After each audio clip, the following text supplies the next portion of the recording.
Hello दोस्तों, नमस्कार। स्वागत है एक बार फिर से आप सभी के अपने प्रिय चैनल पर। दोस्तों आपको बता दें जो अभी की सबसे बड़ी खबर आ रही है, जहां पर अमेरिका ने इमरान खान की तरह है शहबाज शरीफ से कहा भारत के साथ शराफत से रहना वरना तुम्हारी भी खैर नहीं। जी हाँ दोस्तों, बहुत बड़ी खबर आपको बताएंगे। इसी बीच बताएंगे जहां पर जेलेंस्की ने अब रशिया को दी इतनी बड़ी चेतावनी। जी हाँ दोस्तों, यूक्रेन को अतिरिक्त हथियार नहीं मिले तो अंतहीन रक्तपात में बदल जाएगा युद्ध। जी हाँ दोस्तों, बताएंगे अब पूरे विश्व को बड़ी चेतावनी जेलेंस्की ने दी है दोस्तों। और इसी बीच आपको बताएंगे जहां पर थर्ड वर्ल्ड वॉर में बदल जाएगा रशिया यूक्रेन का युद्ध, न्यूक्लियर ब्रीफकेस के साथ दिखाई दिए पुतिन। जी हाँ दोस्तों, और इसी बीच आपको बताएंगे जहां पर जर्मनी भारत के साथ गेम खेलना चाह रहा है। जी हाँ दोस्तों, G7 की बैठक में भारत को आमंत्रित नहीं करने की कोशिश कर रहा है। बताएंगे दोस्तों कितना महंगा पड़ सकता है जर्मनी को भारत को इनवाइट ना करना। बताएंगे दोस्तों सबसे बड़ी खबर आपको। और इसी बीच बताएंगे जहां पर कश्मीर में निर्दोष को आतंकियों ने फिर बनाया निशाना, कहा गैर कश्मीरी घाटी छोड़ो या मरने को तैयार रहो। इसी बीच दोस्तों आपको बताएंगे जहां पर अखिलेश यादव को शिवपाल यादव को लेकर बहुत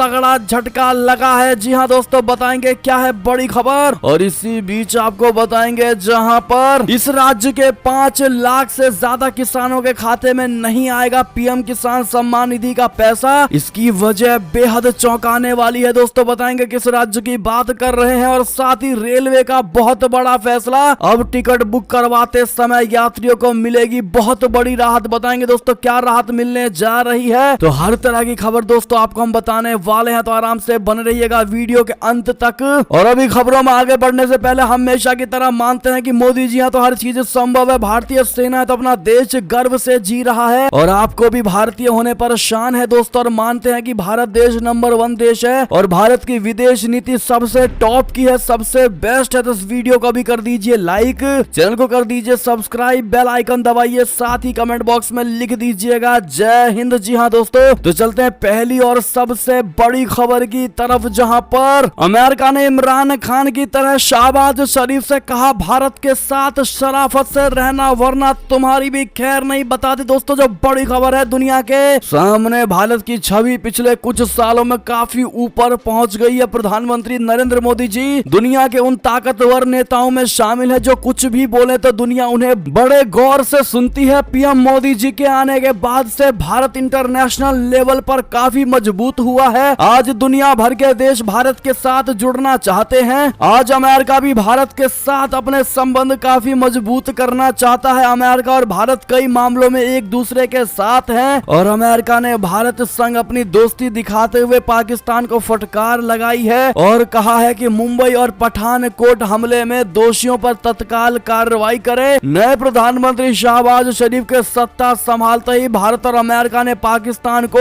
दो टूक कहा है कि वो 26/11 के मुंबई और पठानकोट हमले के दोषियों को न्याय के दायरे में लेकर आए। साथ ही कहा है कि उसके क्षेत्र का इस्तेमाल आतंकी गतिविधियों के लिए ना हो, वो आतंकवाद के खिलाफ तत्काल निरंतर और अपरिवर्तनीय कार्रवाई करे। विदेश मंत्री एस जयशंकर, रक्षा मंत्री राजनाथ सिंह और अमेरिका के विदेश मंत्री एंटनी ब्लिंकन व रक्षा मंत्री लॉयड ऑस्टिन के बीच हुई 2+2 मंत्री स्तरीय वार्ता के बाद एक संयुक्त बयान में पाकिस्तान से ये कदम उठाने की मांग की गई। जो बाइडेन द्वारा अमेरिका के राष्ट्रपति के रूप में कार्यभार संभालने के बाद दोनों देशों के मंत्रियों ने सोमवार को पहली 2+2 मंत्री स्तरीय वार्ता की। मंत्रियों ने फाइनेंशियल एक्शन टास्क फोर्स की सिफारिशों के अनुरूप सभी देशों से मनी लॉन्ड्रिंग और आतंकवाद के वित्त पोषण का मुकाबला करने के लिए अंतर्राष्ट्रीय मानकों को बनाए रखने के महत्व पर जोर दिया और हर तरफ के आतंकवाद और सीमा पार आतंकवाद के इस्तेमाल की कड़ी निंदा की। और साफ साफ लहजे में पाकिस्तान से कहा गया है दोस्तों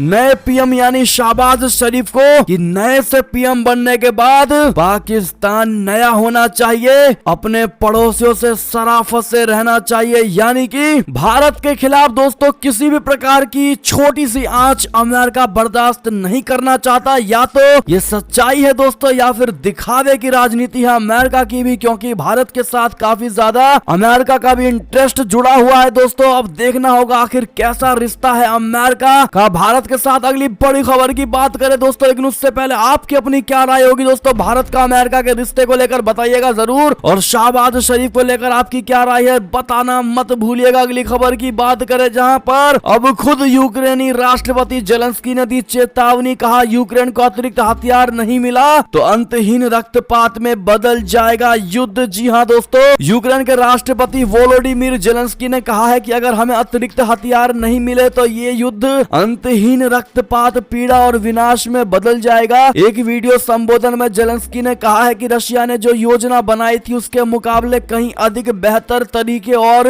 लंबी अवधि से हम अपनी सुरक्षा कर रहे हैं, लेकिन रशिया में अभी भी यूक्रेन के खिलाफ हमला करने की क्षमता है और अगर यूक्रेन की आजादी छिन गई तो उसका अगला निशाना पोलैंड, मोल्डोवा, रोमानिया और बाल्टिक देश होंगे। जी हाँ दोस्तों, इतना ही नहीं दोस्तों, बहुत बड़ी खबर है रशिया की तरफ से जहां पर थर्ड वर्ल्ड वॉर में बदल जाएगा रशिया यूक्रेन का युद्ध। जी हाँ दोस्तों, न्यूक्लियर ब्रीफ केस के साथ दिखाई दिए पुतिन। जी हाँ दोस्तों, रशिया और यूक्रेन के बीच जंग को 2 महीने होने ही वाले हैं, लेकिन इतने वक्त के बाद भी रशिया सेना ने अपने कदम ना तो पीछे खींचे हैं और ना ही राजधानी कीव में अपना कब्जा कर पाई है। 2 महीनों के दरमियान कई दफे रशिया की तरफ से न्यूक्लियर अटैक की धमकी दी गई। पुतिन ने कई बार कहा है कि अगर अमेरिका और पश्चिमी देश यूक्रेन की मदद करते रहे तो अंजाम खतरनाक हो सकते हैं। अब पुतिन न्यूक्लियर ब्रीफकेस के साथ बेलारूस के तानाशाह अलेक्जेंडर लुकाशेंको के साथ देखे गए हैं। एटमी ब्रीफकेस के साथ पुतिन की तस्वीरों ने एक बार फिर परमाणु हमले का खतरा बढ़ा दिया है। बहुत बड़ी खबर दोस्तों। और ऐसे में अगली खबर की बात करें जहां पर बाइडेन ने रशिया को लेकर दिया बहुत बड़ा बयान, कहा यानी युद्ध को बताया नरसंहार। जेलेंस्की ने की बाइडेन की जमकर तारीफ। जी हाँ दोस्तों, अमेरिका के राष्ट्रपति जो बाइडेन ने कहा है कि यूक्रेन में रशिया का युद्ध नरसंहार की तरह है। उन्होंने आरोप लगाया है कि रशिया के राष्ट्रपति व्लादिमीर पुतिन यूक्रेनी होने के विचार तक को मिटा देने का प्रयास कर रहे हैं। उन्होंने मंगलवार को आयोवा में पत्रकारों से बातचीत के दौरान कहा, हाँ मैंने इसे नरसंहार कहा। ये साफ होता जा रहा है कि पुतिन यूक्रेनी होने के विचार तक को मिटाने की कोशिश कर रहे हैं। मेनलो आयोवा में उन्होंने पहले के एक कार्यक्रम को संबोधित करते हुए कहा था कि उन्हें ऐसा लगता है कि पुतिन यूक्रेन के खिलाफ नरसंहार कर रहे हैं। हालांकि उन्होंने कोई डिटेल नहीं दी थी। जी हाँ दोस्तों, और साथ ही यूक्रेन के राष्ट्रपति वोलोडिमिर जेलेंस्की ने जो बाइडेन की टिप्पणी की प्रशंसा की। उन्होंने ट्वीट करके कहा, आप ट्वीट देख पा रहे होंगे दोस्तों, कि ये एक सच्चे नेता के सच्चे शब्द हैं। बुराई के खिलाफ खड़े होने के लिए चीजों को उनके ही नाम से पुकारना जरूरी है। हम अमेरिका द्वारा अब तक दी गई सहायता के लिए आभारी हैं और रूसी अत्याचारों को रोकने के लिए हमें तत्काल और अधिक भारी हथियारों की जरूरत है। अगली खबर की बात करें दोस्तों, जहां पर सेना प्रमुख MM नरवणे जी का बहुत बड़ा बयान, कहा देश पर बोझ नहीं है सेना, आप तभी सुरक्षित हैं जब तक सशस्त्र सेना है। जी हाँ दोस्तों, भारतीय सेना के प्रमुख जनरल MM नरवणे जी ने बुधवार को गांधीनगर में राष्ट्रीय रक्षा विश्वविद्यालय में एक कार्यक्रम को संबोधित करते हुए कहा कि सशस्त्र बलों पर किए गए खर्च को देश की अर्थव्यवस्था पर बोझ के रूप में नहीं देखा जाना चाहिए। उन्होंने कहा कि एक देश के समृद्ध होने के लिए आपको एक अस्थिर और शांतिपूर्ण वातावरण की जरूरत होती है और ऐसा तभी होगा जब आपके पास मजबूत सशस्त्र बल होंगे जो आपकी सीमाओं को सुरक्षित रखेंगे। इसलिए जब भी हम अपने सशस्त्र बलों और हमारे सशस्त्र बलों पर किए गए खर्च की बात करते हैं तो हमें इसे एक निवेश के रूप में देखा जाना चाहिए। ये एक ऐसा निवेश है जिससे आपको अच्छा रिटर्न मिल सकता है और इससे अर्थव्यवस्था पर बोझ के रूप में नहीं देखा जाना चाहिए। ऐसे में नरवणे जी के बात का अगर आप भी समर्थन करते हैं तो हमारी देश की सेना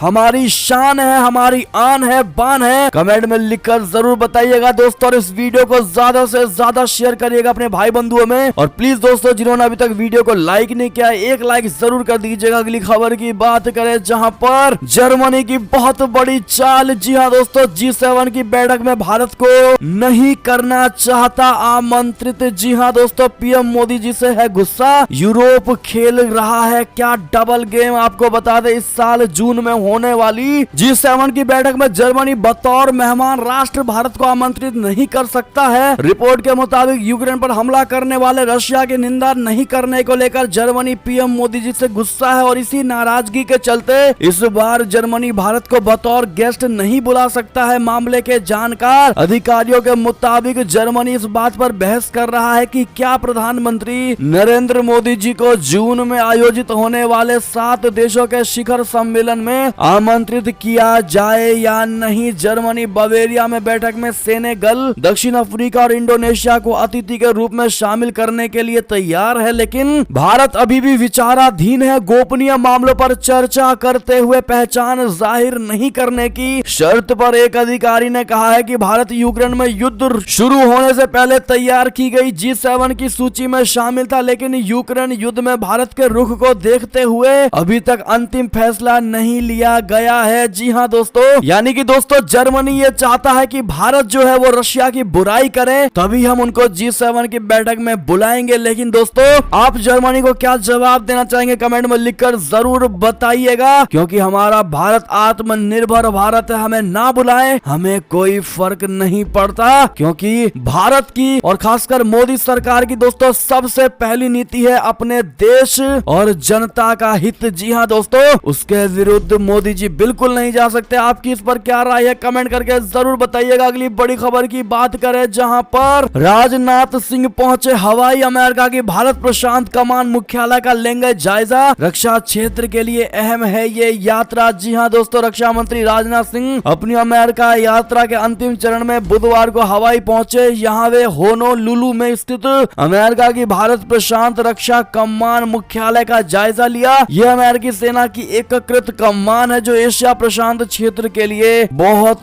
ज्यादा महत्वपूर्ण है। जी हाँ दोस्तों, वॉशिंगटन से होनोलुलु पहुंचने पर राजनाथ सिंह की यूएस इंडो पैकॉम के एडमिरल जॉन एक्विलिनो ने अगवानी की। बुधवार को राजनाथ सिंह ने ट्वीट करके इस दौरे की बड़ी जानकारी दी। जी हाँ दोस्तों, इसी बीच आपको बता दें, जहां पर गैर कश्मीरी घाटी छोड़ो या मरने को तैयार रहो, बता दें कश्मीर में निर्दोष को आतंकियों ने फिर बनाया निशाना। जी हाँ दोस्तों, जम्मू कश्मीर में बाहर से आने वालों पर लगातार हमले जारी हैं। बुधवार को साउथ कश्मीर के कुलगाम जिले में आतंकियों ने एक शख्स को गोली मार दी। इसके साथ ही आतंकियों ने कश्मीर के बाहर से आने वाले लोगों को चेतावनी दी है कि वो कश्मीर छोड़कर चले जाएं या मरने के लिए तैयार रहें। जानकारी के मुताबिक आतंकी हमले में घायल सुरेंद्र सिंह को पास के अस्पताल में भर्ती करवाया गया। सुरेंद्र सिंह कुलवाम के ककरन इलाके का रहने वाला था। जी हाँ दोस्तों, इसी बीच आपको बता दें अगली खबर, जहां पाकिस्तान में इमरान खान करेंगे ताबड़तोड़ रैलियां, जल्द चुनाव कराने की मांग। जी हाँ दोस्तों, पाकिस्तान में भले ही इमरान खान की पार्टी सत्ता से बाहर हो गई है, लेकिन ऐसा लग रहा है कि पीटीआई का संघर्ष जारी रहेगा। इसी कड़ी में पाकिस्तान में जल्द आम चुनाव कराने की अपनी मांग जारी रखते हुए पाकिस्तानी तहरीक-ए-इंसाफ की ताबड़तोड़ रैलियां होंगी। पार्टी ने लोगों को लामबंद करने के लिए कई सार्वजनिक सभाएं और सम्मेलन आयोजित करने का फैसला किया है। पीटीआई कराची, पेशावर के बाद लाहौर में भी रैली निकालेगी। जी हाँ दोस्तों,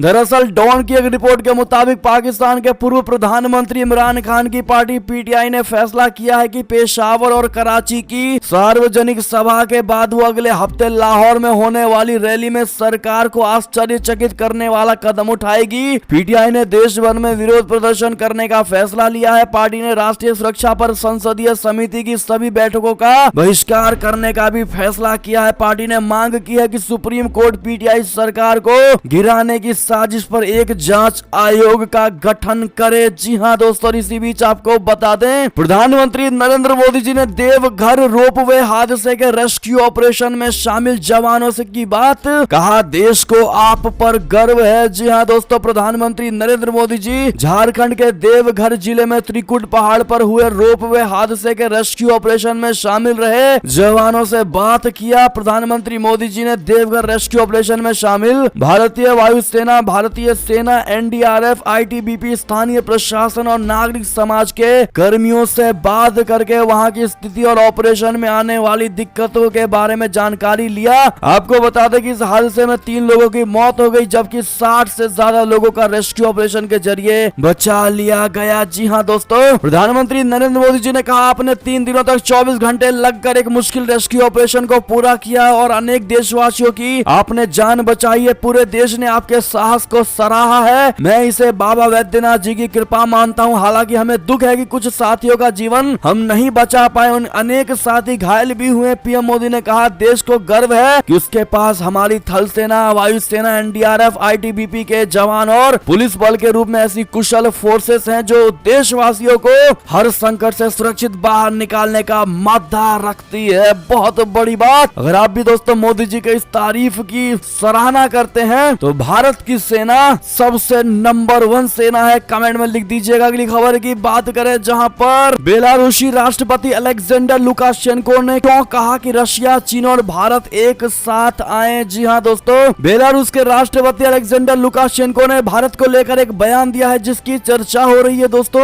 रूसी सरकारी मीडिया रूस टुडे से बातचीत करते हुए बेलारूसी राष्ट्रपति अलेक्जेंडर लुकाशेंको ने कहा है कि विश्व मंच की स्थिति अब मौजूदा परिस्थितियों के लिए मान्य नहीं है और इसमें काफी बदलाव की जरूरत है। अमेरिका को लताड़ लगाते हुए उन्होंने कहा कि वॉशिंगटन ने एक विनाशकारी विश्व व्यवस्था बनाई, ये व्यवस्था जल्दी टूट जाएगी क्योंकि इसका आधार ही गलत है। अगली खबर की बात करें जहां पर किम जोंग उनके परमाणु बम से दहशत में आया, अमेरिका भेजा महाविनाशक एयरक्राफ्ट कैरियर। जी हां दोस्तों, उत्तर कोरिया के तानाशाह किम जोंग उनके परमाणु बम के परीक्षण की तैयारी की खबरों से सुपर पावर अमेरिका टेंशन में आ गया है। अमेरिका ने तानाशाह किम जोंग उनको चेतावनी देने के मकसद से 5 साल बाद अपने महाविनाशक aircraft carrier USS Abraham Lincoln को कोरिया प्रायद्वीप में भेजा है। इससे पहले उत्तर कोरिया ने अमेरिका तक मार करने में सक्षम अंतर महाद्वीपीय परमाणु मिसाइल का सफल परीक्षण किया था। जी हां दोस्तों, इसी बीच आपको बता दें भारत ने फिर निभाई बड़े भाई की जिम्मेदारी, श्रीलंका को भेजा 11,000 मीट्रिक टन चावल। जी हां दोस्तों, भीषण आर्थिक संकट झेल रहे श्रीलंका में इन दिनों लोग दाने दाने के लिए मोहताज हो गए हैं। ऐसे में भारत एक अच्छा पड़ोसी और बड़े भाई की भूमिका निभाते हुए लगातार उसकी मदद करने में लगा है। भारत ने श्रीलंका के राष्ट्रीय नव वर्ष की शुरुआत से पहले मंगलवार को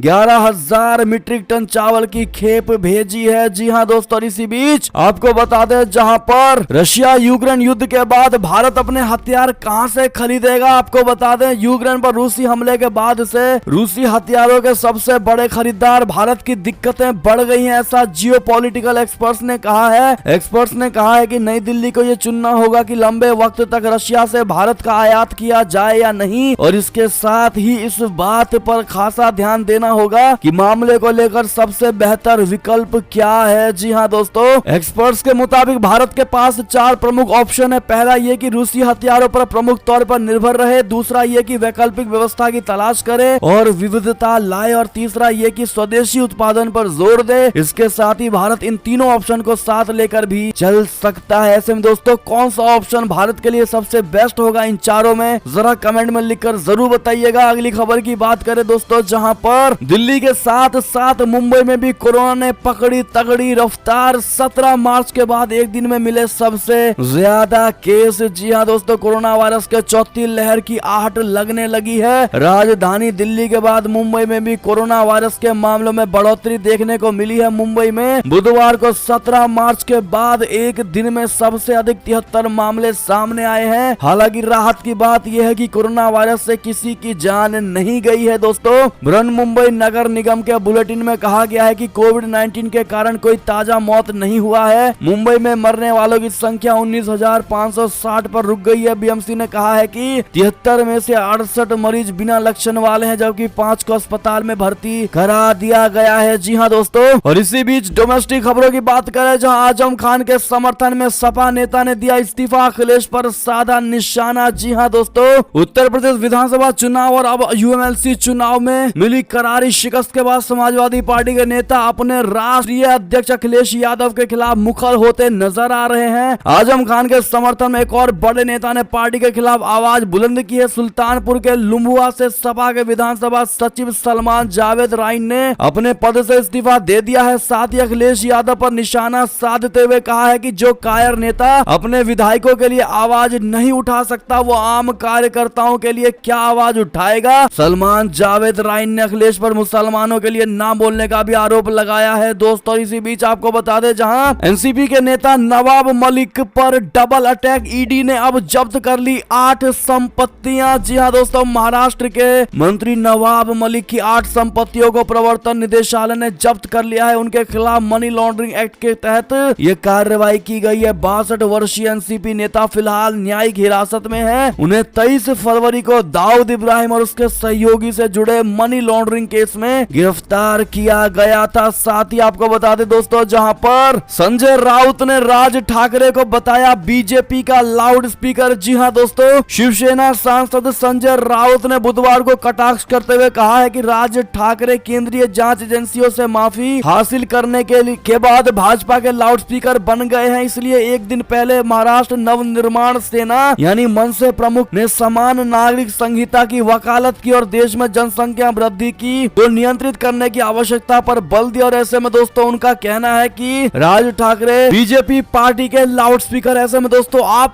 संजय राउत को क्या जवाब देना चाहेंगे दोस्तों, कमेंट में लिखकर जरूर बताइएगा। जिस प्रकार से कार्यों में कम मन लगता है दोस्तों और वक्तव्य करने में काफी ज्यादा, क्योंकि महाराष्ट्र ये संभाल नहीं पा रहे हैं। ऐसे में अपनी राय जरूर दीजिएगा। अगली खबर की बात करें, जहां पर यूपी के 5 लाख से ज्यादा किसानों के खाते में नहीं आएगा पीएम किसान सम्मान निधि का पैसा। बेहद चौंकाने वाली है वजह, दरअसल केंद्र सरकार द्वारा किसानों के हित में चलाई जा रही पीएम किसान सम्मान निधि का कई किसानों को लाभ मिलता नहीं दिखाई दे रहा है। इसकी वजह भी खुद किसान खाता धारक हैं। 11वीं किस्त जारी होने वाली है, लेकिन मैनपुरी और जिले के करीब 5 लाख से ज्यादा किसान इससे वंचित रह सकते हैं। दरअसल जिले के किसान ई-केवाईसी कराने में पिछड़ गए हैं। अब तक मात्र 27% किसानों ने ही ई-केवाईसी करवाई है। ई-केवाईसी ना कराने वालों की किस्त रुक जाएगी। किसान जल्द से जल्द जन सुविधा केंद्रों पर पहुंचकर ई-केवाईसी करा लें ताकि उन्हें भी किस्त मिल सके। जी हां दोस्तों, ऐसे में कितने भाई और बहनों ने ई-केवाईसी करवा रखी है दोस्तों, कमेंट में लिखकर जरूर बताइएगा। और इसी बीच आपको बता दें, आखिर यूपी की भाग्य लक्ष्मी योजना क्या है दोस्तों, जिसमें सरकार देती है बेटियों को 50,000 रुपए। दरअसल यूपी में योगी सरकार ने बेटियों को सुरक्षित करने के लिए कई तरह की योजनाएं शुरू की हैं। तो वहीं प्रदेश में कन्या भ्रूण हत्या और लिंगानुपात को रोकने के लिए भी सरकार ने भाग्य लक्ष्मी योजना चलाई है। इस योजना का मकसद प्रदेश की हर बेटी को सही पालन पोषण और उसे शिक्षा देना है। आपको बता दें कि इस योजना के तहत बेटी के जन्म पर माता पिता को आर्थिक मदद की जाती है और बेटी की पढ़ाई के दौरान भी सरकार मदद करती है। कैसे मिलता है दोस्तों इस योजना का लाभ, हम आपको बताते हैं। बेटी के जन्म पर 50,000 रुपए का बॉन्ड मिलता है। बॉन्ड 21 साल में मैच्योर होकर 2 लाख का हो जाता है। बेटी के पालन पोषण के लिए जन्म के समय माँ को अलग से 5100 रुपए मिलते हैं। जी हाँ दोस्तों, जब बच्ची कक्षा 6 में प्रवेश करती है तो 3000 की मदद की जाती है। कक्षा 8 में 5000 की मदद की जाती है। 10वीं में 7000, 12वीं में 8000 रुपए की बेटी के खाते में जमा किए जाते हैं। इस तरह बेटी की पढ़ाई के दौरान सरकार कुल 23,000 रुपए की मदद करती है। दोस्तों बाकी सारी इन्फॉर्मेशन, कैसे अप्लाई करें, क्या क्या डॉक्यूमेंट्स लगेंगे, ये सारी डिटेल हमने दोस्तों स्क्रीन पर दे दिया है। अगर आप भी उत्तर प्रदेश के और अभी तक इस चीज के लिए अप्लाई नहीं किया है तो आप जाकर कर सकते हैं दोस्तों। साथ ही अंतिम खबर की बात करें, जहां रेलवे का बहुत बड़ा फैसला, अब टिकट बुक करवाते समय यात्रियों को मिलेगा बहुत बड़ी राहत। भारतीय रेलवे ने टिकट बुकिंग को लेकर बुधवार को बहुत बड़ा फैसला लिया है। अब यात्रियों को रेल टिकट बुकिंग करते समय डेस्टिनेशन एड्रेस नहीं डालना होगा। मालूम हो कि कोरोना वायरस महामारी की वजह से IRCTC वेबसाइट और एप्लीकेशन पर रेलवे टिकट बुकिंग करते समय डेस्टिनेशन एड्रेस डालना अनिवार्य कर दिया गया था। जी हाँ दोस्तों, डेस्टिनेशन एड्रेस यानी कि दोस्तों जब आप टिकट काटते थे खुद से या कोई और काटता था दोस्तों, तो उनको जो यात्री होते हैं दोस्तों उनको बताना पड़ता था कि आखिर वो ट्रेन से कहां जा रहे हैं। स्टेशन के बावजूद भी दोस्तों बताना पड़ता था। अगर कोई नई दिल्ली जा रहा है तो उसको बताना पड़ता था कि नई दिल्ली में वो कहां जा रहा है। अब से ये ऑप्शन खत्म कर दिया गया है दोस्तों। और इसी बीच ये थी अब तक की सारी बड़ी खबरें। आपको हमारी खबर कैसी लगी, आशा करता हूँ दोस्तों बहुत अच्छी लगी होगी। अगर थोड़ी भी अच्छी लगी है तो इस वीडियो को भी अपने भाई बंधुओं में व्हाट्सएप, फेसबुक, ट्विटर के जरिए पूरे भारत में शेयर करना बिल्कुल मत भूलिएगा। और अभी कर दीजिए इस वीडियो को लाइक, चैनल को कर दीजिए सब्सक्राइब, बेल आइकन दबाइए, साथ ही कमेंट बॉक्स में लिख दीजिएगा जय हिंद जय भारत। तो मिलते हैं आप अगली बड़ी खबर में, तब तक अपना ख्याल रखिएगा। आप सभी का बहुत बहुत धन्यवाद दोस्तों, साथ देने के लिए, साथ बने रहने के लिए। और खबरों का सिलसिला लगातार हमारे चैनल पर जारी है, तो अपडेट रहना बिल्कुल मत भूलिएगा। अगली खबर का इंतजार करिएगा। हम मिलते हैं आप अगली खबर में, तब तक के लिए आप सभी को बहुत बहुत धन्यवाद। जय हिंद जय भारत, जय श्री राम, वंदे मातरम, हर हर महादेव।